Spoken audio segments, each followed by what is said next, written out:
हाँ जी, स्टडी पाठशाला में आपका बहुत बहुत स्वागत है। आज हम जिस टॉपिक की बात करेंगे that is the Iranian revolution 1979। आजकल बहुत इजराइल और ईरान वॉर की न्यूज़ चल रही है। किस तरीके से जो मिडल ईस्ट है, जिसको हम वेस्ट एशिया कह सकते हैं, कितनी टेंशन वहाँ पे बनी हुई है। तो आज देखेंगे ईरान जो कि 1979 से पहले काफ़ी प्रो वेस्ट था, जो कि बिल्कुल भी उसकी दुश्मनी नहीं थी वेस्टर्न कंट्रीज़ के साथ, पर्टिकुलरली अमेरिका, इवन इसराइल। तो अभी ऐसा क्या हुआ 1979 में, या फिर उससे पहले बैकग्राउंड क्या था जिसकी वजह से आज जो स्थिति है ईरान की वो पहुंची है।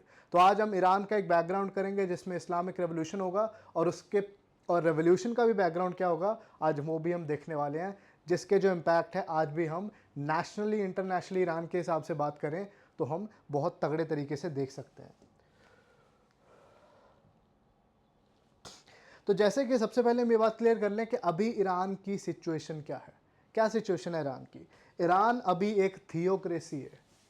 Iran is a theocracy. अब थियोक्रेसी का मतलब क्या होता है? थियोक्रेसी एक वो सिचुएशन होती है जिसमें एक कंट्री या फिर एक एरिया, उसको रूल कौन करता है? उसको रूल करते हैं रिलीजियस हेड्स। उसको रूल करने वाले जो एक हम कह सकते हैं ग्रुप है, वो कोई रिलीजियस हेड्स होते हैं। वो किसी भी रिलीजन के हो सकते हैं। जब एक रिलीजन एक कंट्री के ऊपर रूल करता है through religious laws, that is known as a theocracy. तो ईरान पर्टिकुलरली एक थियोक्रेसी है जहां पे आयतुल्ला, जो कि पूरे दुनिया के शिया मुस्लिम्स के लीडर हैं, वो वहाँ पे डिफैक्टो रूलर हैं। चाहे वहाँ पे प्राइम मिनिस्टर प्रेसिडेंट कोई भी हो, लेकिन सबको पता है बात कि आयतुल्ला के पास एक्चुअल में सारी पावर है। और ये जो सारा सिस्टम है 1979 में ही आया था, जिसको इस्लामिक रेवोल्यूशन ऑफ ईरान कहते हैं, 1979 वाला। तो अभी थियोक्रेसी है ईरान में, लेकिन ये थियोक्रेसी आई कैसे? ईरान जहाँ पे बहुत तगड़ा कल्चर रहा है, जहाँ पे पर्शियन कल्चर ने इनफैक्ट एशिया और इवन बियॉन्ड भी काफ़ी ज़्यादा अपना जो छाप है वो छोड़ी है। इंडियन जो हिंदुस्तानी लैंग्वेज है, हम हिंदी भाषा बोलते हैं, और भी जो इंडियन लैंग्वेजेस हैं, वहाँ पे भी पर्शियन लैंग्वेज का हमें बहुत तगड़ा इन्फ्लुएंस दिखता है। बड़े वर्ड थे जो हम आज भी पर्शियन के बोलते हैं। जो मुगल डायनेस्टी और भी डायनेस्टीज इंडिया में रूल कर चुकी हैं, वो भी पर्शियन भाषा बोलती थी। तो इतना कल्चरली स्ट्रॉन्ग देश, इतना कट्टर देश कैसे बन गया? जबकि उसका पास्ट देखें तो इतना कट्टर वाला पास्ट उनका नहीं था। So will be going into the background कि किस तरीके से ईरान की स्थिति ख़राब से ख़राब होती गई, और आज उसके ऊपर सैंक्शंस पे सैंक्शंस लगे हुए हैं, और वो इसराइल के साथ एक तगड़ी वॉर की भी सिचुएशन में फंसा हुआ है।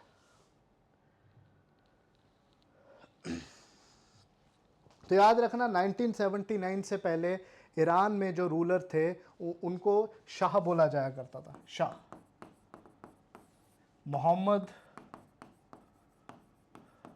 Reza Pahlavi. तो Iran was basically a monarchy. वहाँ पे मोनार्की होती थी जहाँ पे एक रूलर रूल करता है। अब रूलर जब रूल करता है तो रूलर की प्रॉब्लम एक क्या होती है कि वो सारी ताकत अपने हाथ में रखना चाहता है, पावर को सेंट्रलाइज करके रखना चाहता है। जिस चीज़ का इस्लामिक जो यहाँ पे थियोक्रेसी वाले हैं, आयतुल्ला ने फ़ायदा उठाया, और जिसकी वजह से उन्होंने ईरान को और भी ज़्यादा बैकग्राउंड में या फिर अतीत में कहीं ना कहीं धकेल दिया। ईरान में जो पहलावी डायनेस्टी थी, इनका अंत हो जाता है और इस्लामिक ईरान बाद में उभर के आता है, जहाँ पे शियाइट ईरान जो है बहुत ऑर्थोडॉक्स तरीके से फॉलो होता है, जहाँ पे वेमेन के लिए लिटरली कोई राइट्स नहीं है, और बाकी रिलीजन्स की भी ज़्यादा जो हालत है वो अच्छी यहाँ पे नहीं मानी जाती है। और 1979 के ईरानियन रेवोल्यूशन के बाद ईरान का जो इमरजेंस होता है, उससे बैलेंस ऑफ पावर भी वेस्ट एशिया में काफ़ी बदल जाता है, जिसकी हम यहाँ पे बाद में बात करेंगे। ये जो आप फिगर देख पा रहे हैं, ये है फिगर ऑफ आयतुल्ला खोमेनी। हमने अभी थियोक्रेसी की बात की थी, तो इसमें थियोक्रेसी में ऐसे कौन से फिगर होंगे जो कि ईरान को लीड करेंगे 1979 के बाद? डैट इज आयतुल्ला, जो कि हमने पहली बात की है कि हेड को बोलते हैं खोमेनी।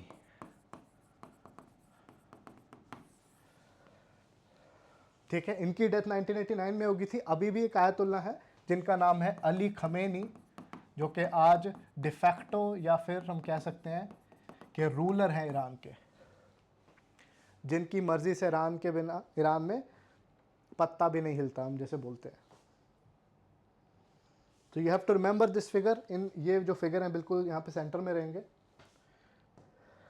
अब कहानी जो शुरू होती है ईरान के रिफॉर्म्स की या फिर ईरान में चेंजेस की, वो 1900s के शुरुआत में शुरू होती है। अब याद रखना, एक कजार डायनेस्टी थी जो कि ईरान में रूल कर रही थी।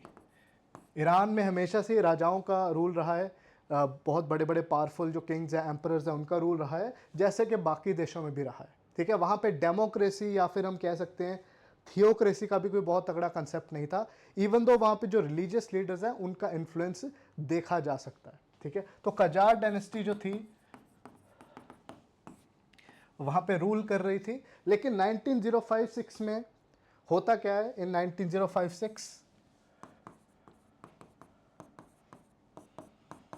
एक कॉन्स्टिट्यूशनल रिफॉर्म होता है ईरान के अंदर। अदरवाइज आप क्या देखते हैं कि इस्लामिक कंट्रीज़ में कॉन्स्टिट्यूशन नाम की चीज़ों के ऊपर ज़्यादा इंपॉर्टेंस नहीं दी जाती और कॉन्स्टिट्यूशनल रिफॉर्म्स आपको ना के बराबर दिखते हैं। लेकिन यहाँ पे कॉन्स्टिट्यूशनल रिफॉर्म आपको देखने को मिलेगा जहाँ पे एक नेशनल असेंबली बनाई जाएगी और काफ़ी सारे जो एलिमेंट्स होंगे, इंटेलेक्चुअल्स होंगे, लैंड ओनर्स होंगे, क्लर्जी होंगे, उनको थोड़ी थोड़ी पावर्स दी जाएंगी। हालांकि ये डायनेस्टी अभी भी वहाँ पे रूल करेगी।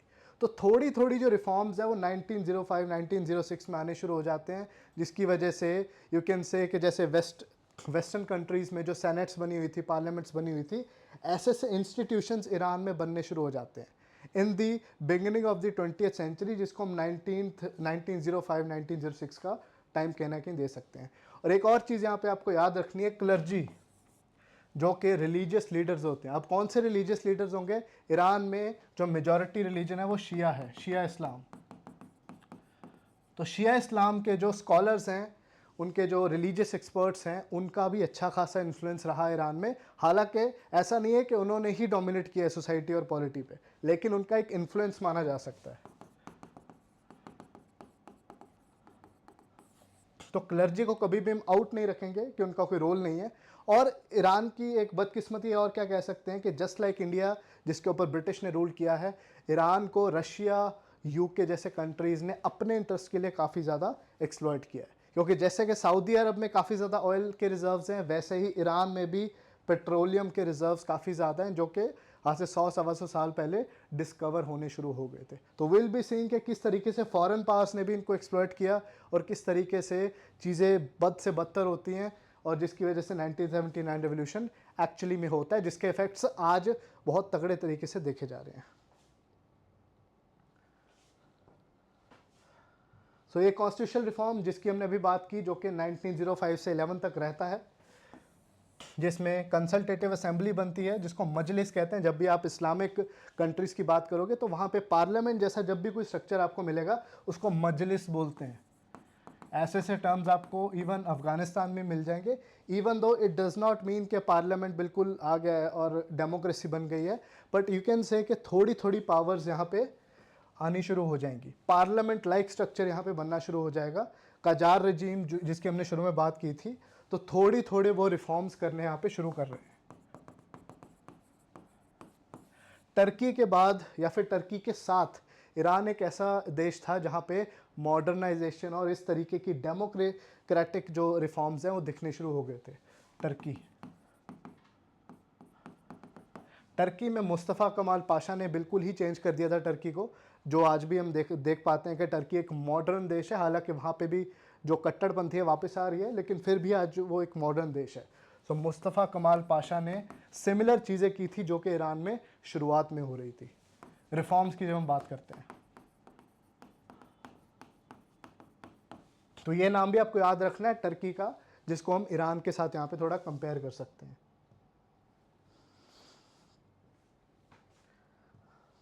लेकिन ये जो कॉन्स्टिट्यूशनल रिफॉर्म की बात कर रहे हैं, ये ज़्यादा लंबे टाइम तक ये चीज़ें नहीं चलती हैं, और जो रजीम है, कजार रजीम है, वो धीरे धीरे अपनी ताकत वापस बटोरना शुरू करती है। तो यहाँ पे काफ़ी ज़्यादा क्योस होना शुरू हो जाता है और ईरान में डिस्टर्बेंसेस आनी यहाँ पे शुरू हो जाती हैं। जब भी डिस्टर्बेंस किसी कंट्री में आती है तो हम वहाँ पे देखते हैं कि फॉरेन इंटरवेंशन के जो चांसेस हैं वो काफ़ी बढ़ जाते हैं। तो 1920 तक आते आते यहाँ पे देखा जाएगा ईरान में कि रशिया का इन्फ्लुएंस बहुत ज़्यादा बढ़ जाएगा। रशिया, अब आप यहाँ पे सोचोगे कि रशिया का क्या काम है ईरान में। याद रखना, इससे पहले रशिया के ईरान के ऊपर जो भी कंट्रीज़ हैं जो कि आज रशिया से अलग हो चुकी हैं, वो बिल्कुल पहले रशिया का ही पार्ट होती थी। तो रशिया का नेबर होता था पहले ईरान।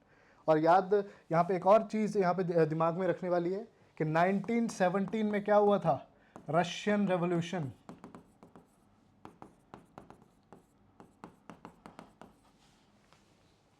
रशियन रेवोल्यूशन के बाद जो हम कह सकते हैं वर्कर्स की movements, socialist movement, socialist parties पूरे दुनिया में आनी शुरू हो गई थी और रशिया अलग अलग कंट्रीज़ में अपना इन्फ्लुएंस बनाना शुरू कर गया था।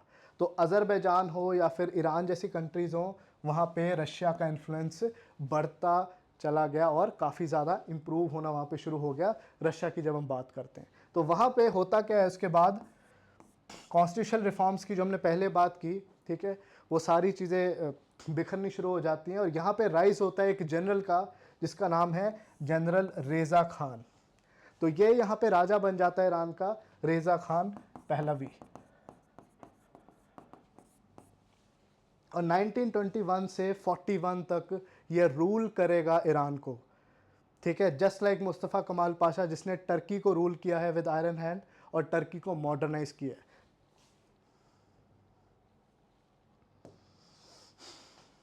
ठीक है, अब जब हम रेज़ा खान पहलवी की बात करते हैं तो इसने सारी पावर्स को सेंट्रलाइज किया, मतलब के पावर्स को अपने हाथ में रखा, आर्मी को स्ट्रॉन्ग किया, ईरान को स्ट्रॉन्ग देश बनाने की कोशिश की, नेशनल यूनिटी जैसी चीज़ों की बात की।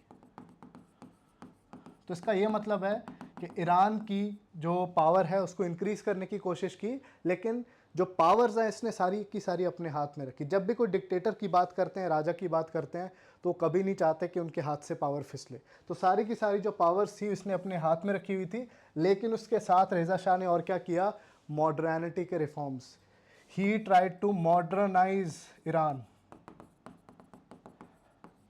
इंफ्रास्ट्रक्चर के बहुत सारे प्रोजेक्ट्स किए गए, रेलवेज को डेवलप किया गया, फैक्ट्रीज बनवाई गई, ठीक है, वेमेन को काफ़ी ज़्यादा राइट्स दिए गए।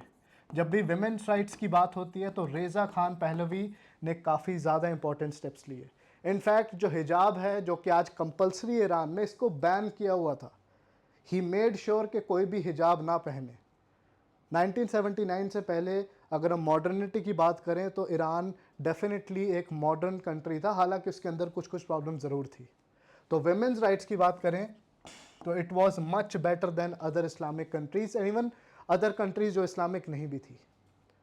हालांकि दी ओनली थिंग इज कि he kept all the power with him, और जो भी अपोनेंट्स थे उनको काफ़ी बुरी तरीके से ये दबाते थे।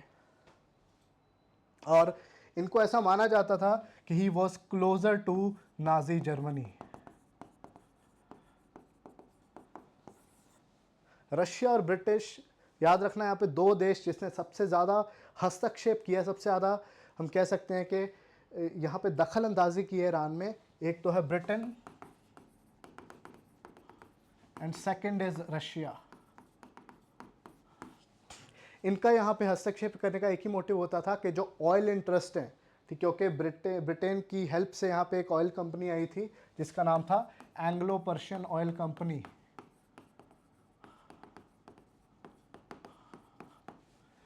तो वो चाहते थे कि जो ऑयल कंपनी थी बहुत ज़्यादा कमा रही थी, कि ऑयल कंपनी के इंटरेस्ट कभी भी यहाँ पे हार्म ना हो। तो ड्यू टू द फैक्ट कि पेट्रोलियम के रिजर्व्स काफ़ी ज़्यादा हैं, आज भी हैं ईरान में और उस टाइम भी थे, तो ब्रिटेन नेवर वांटेड कि ईरान उनके हाथ से फिसले। तो इसकी वजह से फॉरेन पावर्स अपने हिसाब से हस्तक्षेप करती थी ईरान में, जिसकी वजह से लोगों को डेफिनेटली काफ़ी ज़्यादा परेशानी यहाँ पे होती थी।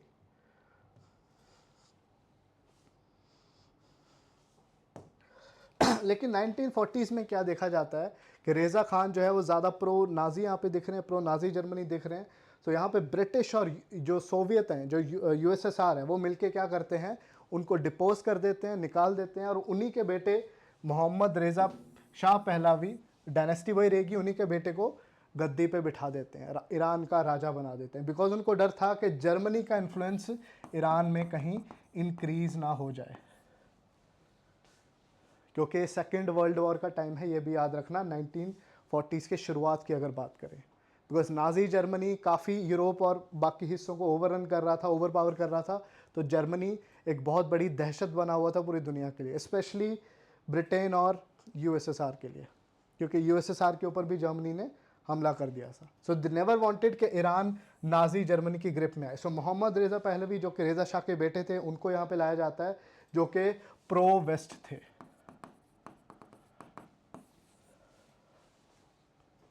हु वॉज प्रो वेस्ट, ठीक है। और इनको यहाँ पे लाने का एक मतलब था कि जो पेट्रोलियम इंटरेस्ट हैं वेस्टर्न कंट्रीज़ के, वो एकदम सेफ रहे। यहाँ पे पेट्रोलियम इंटरेस्ट है,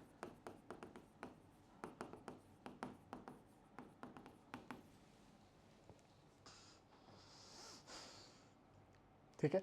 इवन वर्ल्ड वॉर के बाद सोवियत ऑक्यूपेशन के अंडर भी रहा है। अगर हम ईरान की बात करें तो ईरान में हम कह सकते हैं कि कम्युनिज्म का इन्फ्लुएंस, सोवियत का इन्फ्लुएंस, इवन ब्रिटिश इन्फ्लुएंस काफ़ी ज़्यादा रहा है, जिसकी वजह से मोहम्मद रेज़ा पहलवी, जो कि रेज़ा शाह के बेटे ही हैं, वो राजा बने रहते हैं। लेकिन याद रखना, ये जो पेट्रोलियम कंपनी है, जो कि यहाँ पे एक ब्रिटिश कंपनी है, ठीक है, ये काफ़ी ज़्यादा प्रॉफिट में थी, काफ़ी ज़्यादा बिजनेस कर रही थी, लेकिन इसकी प्रॉफिट का शेयर ईरानियंस को नहीं मिल रहा था। तो Iranians were not getting any benefit out of these petroleum interest, जिसकी वजह से ब्रिटेन के ख़िलाफ़, रशिया के ख़िलाफ़ ईरानियन लोगों का जो गुस्सा है धीरे धीरे बढ़ना शुरू हो जाता है। तो फॉरेन इंटरवेंशन जहाँ पे भी होगी without the consent of the people, वहाँ पे दिक्कतें आनी तय हैं। अभी मोटी मोटी बात जो हम पूरा 1900 के शुरुआत से यहाँ पे देख रहे हैं, वो क्या है कि फॉरेन इंटरवेंशन ईरान में काफ़ी ज़्यादा रही है। कभी ब्रिटिश, कभी रशिया, कभी जर्मनी, उनके जो राजा हैं वो भी झुके हुए दिखते हैं वेस्ट की तरफ, जिसकी वजह से जो यहाँ पे थियोक्रेटिक एलिमेंट्स हैं जैसे कि आयतुल्ला, उन्होंने फ़ायदा उठाया, जिसकी वजह से 1979 में रेवोल्यूशन होता है।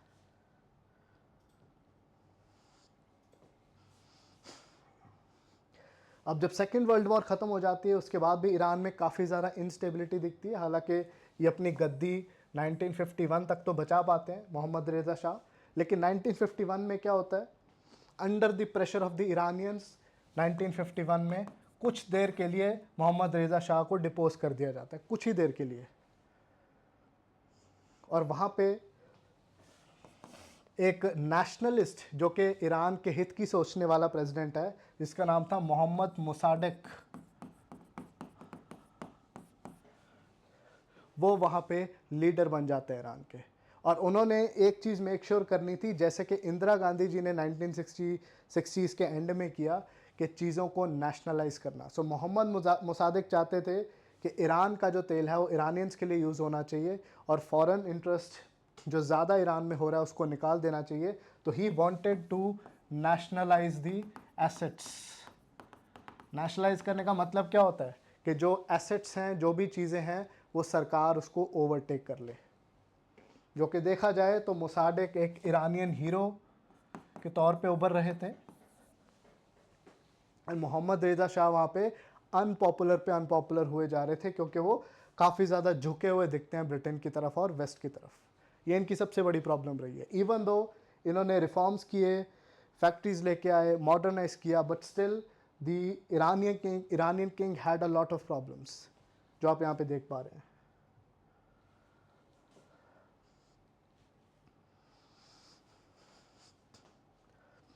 रशिया का इन्फ्लुएंस हम ऐसे देख सकते हैं कि जब इनका प्राइम मिनिस्टर था अहमद कवाम, वो भी सोवियत सोच का था, और कम्युनिस्ट पार्टी तक थी टूडे पार्टी ईरान में।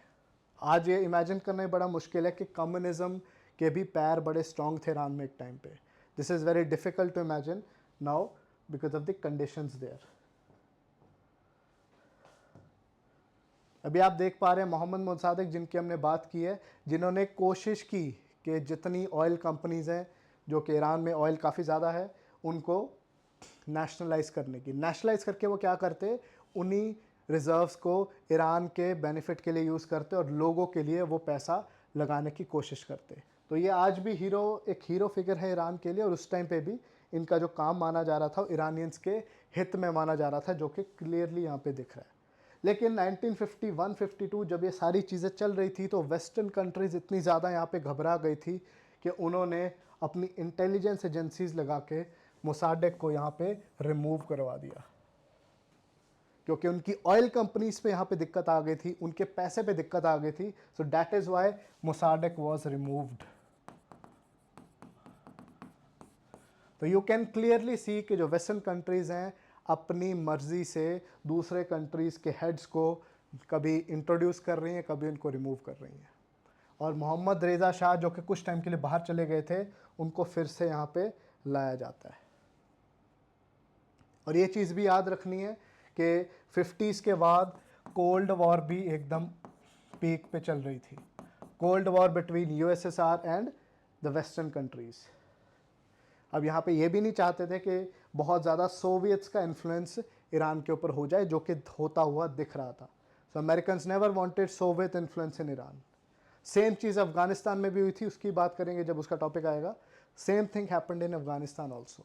To counter the Soviet influence, Americans ने और इवन ब्रिटिश ने तरह तरह की चालें यहाँ पे खेलने की कोशिश की। सो 1953 में एक कू होता है, मिलिट्री की हेल्प से मोसाडेक को हटाया जाता है और मोहम्मद रेज़ा पहलवी जो कि 41 में लाए गए थे, उनको दोबारा यहाँ पे इंट्रोड्यूस कर दिया जाता है।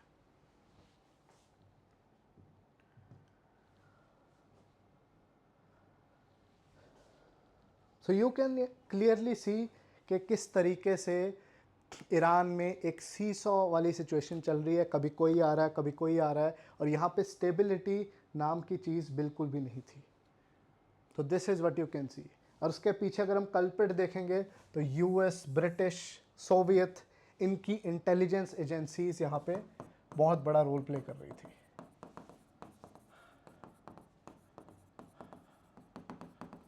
जब फॉरेन की इंटेलिजेंस एजेंसीज और कंट्रीज़ बहुत ज़्यादा हस्तक्षेप करें, यहाँ पे इंटरवेंशन करें, तो वहाँ पे एक चीज़ दिखती है कि जो गवर्नमेंट है बहुत वीक है।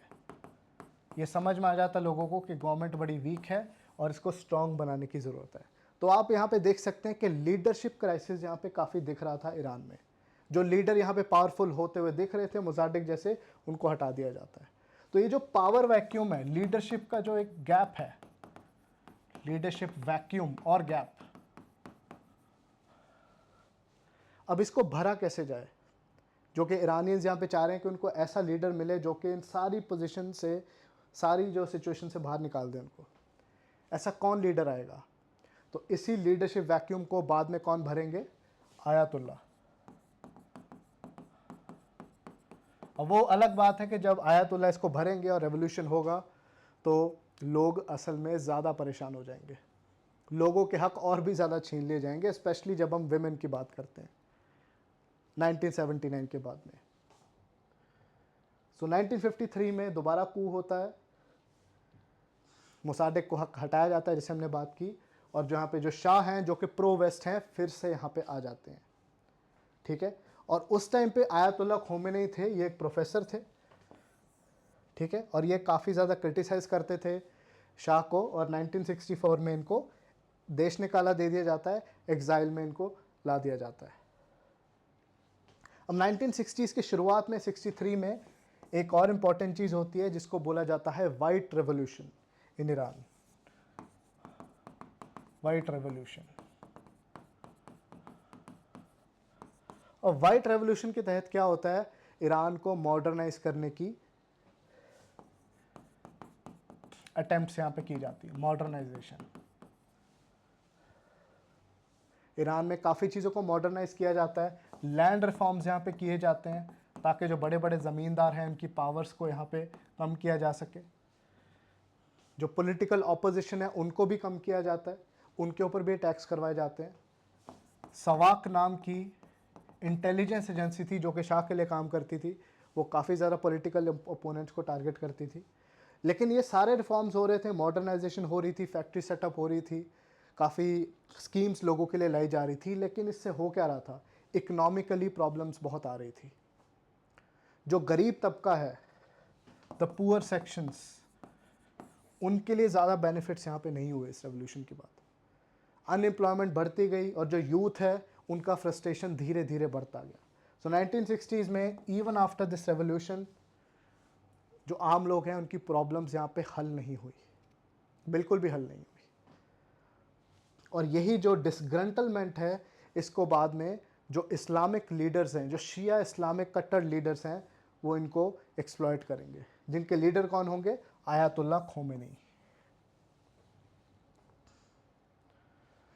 लेकिन यहाँ पे ये भी चीज़ याद रखनी है कि मोहम्मद रेज़ा शाह पहलवी को अपोज करने में कम्युनिस्ट सोशलिस्ट भी यहाँ पे शामिल हैं, क्योंकि सोवियत इन्फ्लुएंस यहाँ पे काफ़ी रहा है, तो कम्युनिज्म और सोशलिज्म भी ईरान में उस टाइम पे मौजूद था, जो कि इस्लामिस्ट फैक्शन की भी हेल्प कर रहा था। तो ये चीज़ यहाँ पे ध्यान में रखने की ज़रूरत है कि ईरान वैसा नहीं था जैसा कि आज बाद में उसको बना दिया गया है। तो यहाँ पे यही समझ में आता है कि pro west stance of Reza Shah, ठीक है, यहाँ पे काफ़ी प्रॉब्लम इसके लिए क्रिएट करता है। इकोनॉमिक प्रॉब्लम्स यहाँ पे रहती हैं देश के लिए, जो ऑयल कंपनीज़ हैं उनका फ़ायदा देश को नहीं मिलता है, जिसकी वजह से धीरे धीरे जो गुस्सा है वो बढ़ता चला जाता है ईरानियन लोगों का। अब 1978 में क्या होता है? प्रॉब्लम्स बहुत ज़्यादा बड़े लेवल पे आनी शुरू हो जाती हैं। अब प्रॉब्लम जो एक्सप्लोड होती हैं 1960s के बाद 50s के बाद, वो होती हैं जनवरी 1978 में, जब अनएम्प्लॉयड लोग, अब याद रखो यहाँ पे जिनके पास नौकरी नहीं है, खाने को नहीं है, उनके पास खोने के लिए भी ज़्यादा कुछ नहीं होता। तो जब उन्होंने स्ट्रीट्स को भरना शुरू कर दिया, नारेबाजी शुरू कर दी और राजा के खिलाफ काफ़ी ज़्यादा बड़े आंदोलन करने शुरू कर दिए, तो यहाँ पे जो रेज़ा शाह है, यहाँ पे मोहम्मद रेज़ा शाह, उनकी प्रॉब्लम्स बढ़नी शुरू हो गई, क्योंकि इतनी ज़्यादा प्रॉब्लम्स हो गई थी स्पेशली यंग लोगों के लिए, क्योंकि उनको नौकरियाँ नहीं मिल रही थी, इकोनॉमिकली हालत उतनी अच्छी नहीं थी, कि अब दिखने लगा था 1970s में, 78 की बात करें, कि शाह का जो एंड है वो बहुत जल्दी आने वाला है, क्योंकि बिल्कुल भी कंट्रोल में नहीं आ रहा था। Shah tried to control, Shah ने गोलियां भी मरवाई अपने लोगों पे, ठीक है, लेकिन जब कुछ लोगों की डेथ होती है तो देश के लोग, ईरान के लोग और भी ज़्यादा गुस्से में आ जाते हैं। अब होता क्या है, आयतुल्ला खामेनेई जो एग्जाइल में थे, जिसकी हमने पहले बात की, अब वो और पॉपुलर होने शुरू हो जाते हैं। हालांकि देश से बाहर है वो, फिर भी और ज़्यादा पॉपुलर होने शुरू हो जाते हैं। लोग उनकी सपोर्ट और करते हैं, उनकी फ़ोटोज़ को वर्शिप करना शुरू कर देते हैं। आप देख सकते हैं यहाँ पे कि क्राउड है और इनको लिटरली वर्शिप करता हुआ दिख रहा है। एक सेवियर की तरह इनको देखा जा रहा था कि ये पूरे देश को बचाने का काम करेंगे। इनकी करिश्मा या पर्सनैलिटी इस तरीके से थी कि लोग इनके पीछे काफ़ी बड़ी तादाद में लग गए थे। तो 1979 आते आते क्या होता है, ऑपोजिशन बहुत ज़्यादा बढ़ जाती है और शाह को ईरान छोड़ के जाना पड़ता है। और बाद में एक रेफरेंडम कराया जाता है जहाँ पे आयतुल्ला खोमेनी को काफ़ी बड़ा सपोर्ट मिलता है और ईरान को इस्लामिक रिपब्लिक यहाँ पे घोषित कर दिया जाता है।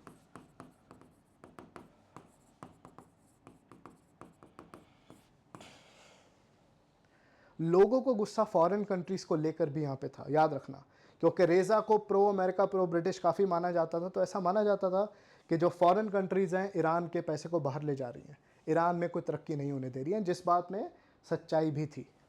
तो ये अगेन बात वही आ जाती है कि फॉरेन इंटरवेंशन यहाँ पे बहुत बड़ी प्रॉब्लम क्रिएट कर रहा था। तो वी कैन सी कि एंटी ब्रिटिश, एंटी अमेरिका, यहाँ पे मेजरली जो चीज़ है वो एंटी अमेरिकन सेंटिमेंट्स होंगे। जब आयतुल्ला यहाँ पे 1979 में वापस आते हैं, जब भाग जाता है रेज़ा शाह यहाँ से, मोहम्मद रेज़ा शाह, तो तब अमेरिका को शैतान बताया जाता है। एंटी वेस्टर्नाइजेशन के जो अटैम्प्ट्स हैं वो तेज़ कर दिए जाते हैं। एक ये भी इल्ज़ाम लगा हुआ था मोहम्मद रेज़ा शाह पे कि वो मॉडर्नाइजेशन कर रहा है और ईरानियन वैल्यूज़ को ख़त्म कर रहा है, वेस्टर्नाइजेशन काफ़ी तगड़ा कर रहा है। तो वेस्टर्नाइजेशन के ख़िलाफ़ एक बहुत तगड़ा सक्सेसफुल अटैम्प्ट था ये। तो it was an attempt against the alleged westernisation, जो कि कोई और कंट्री उतने अच्छे से नहीं कर पाया, क्योंकि ईरानियन वैल्यूज़ को बचाने की यहाँ बात की जा रही थी। लेकिन होता क्या है, ईरानियन वैल्यूज़ को तो क्या बचाना था, चीज़ें और भी ज़्यादा गड्ढे में गिरनी शुरू हो जाती है 1979 के बाद। लोगों के हक और भी ज़्यादा छीन ले जाएंगे और आयतुल्ला खोमेनी का जो टेन्योर होगा वो और भी ज़्यादा क्रूअल होगा शाह से।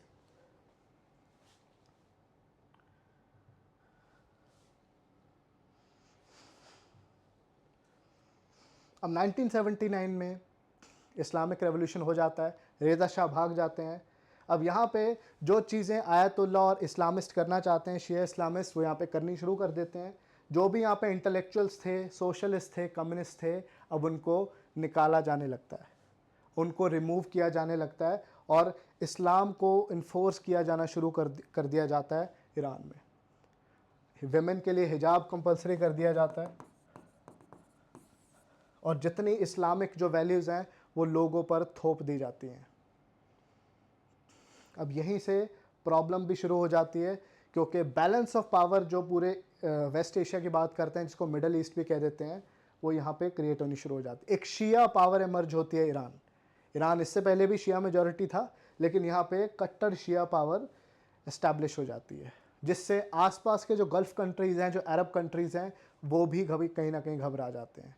इराक जैसे कंट्रीज़, सऊदी जैसे कंट्रीज़, ये काफ़ी चौकन्ने हो जाते हैं, क्योंकि ये नहीं चाहते थे कि कोई बहुत ही ऑर्थोडॉक्स शिया पावर इस्लाम में यहाँ पे आना शुरू हो जाए। और इसी के बाद इज़राइल के साथ भी दिक्कतें बढ़नी शुरू हो जाएंगी, जो हम आज देख रहे हैं कि बहुत ज़्यादा बड़े स्केल पे बढ़ चुकी हैं।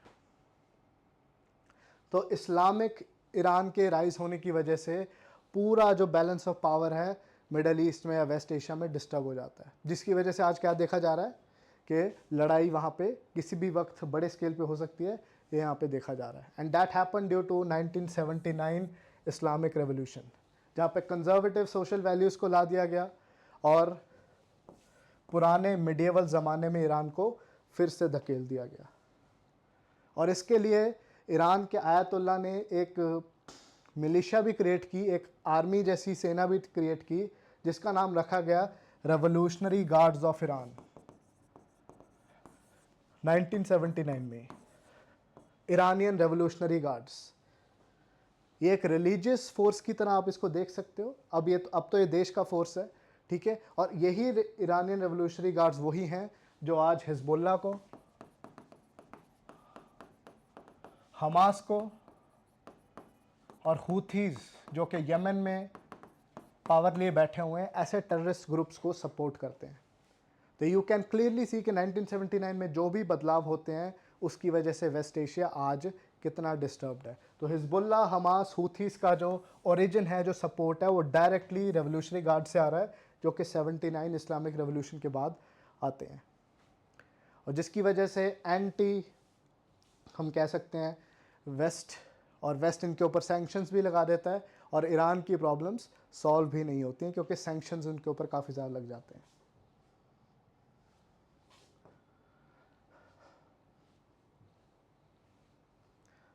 न्यू कॉन्स्टिट्यूशन जो उस टाइम पे क्रिएट किया गया, उसको विलायत फ़की, गवर्नेंस ऑफ द ज्यूरिस्ट कहा गया। ये इस तरीके की टर्म्स आपसे पूछी जा सकती हैं।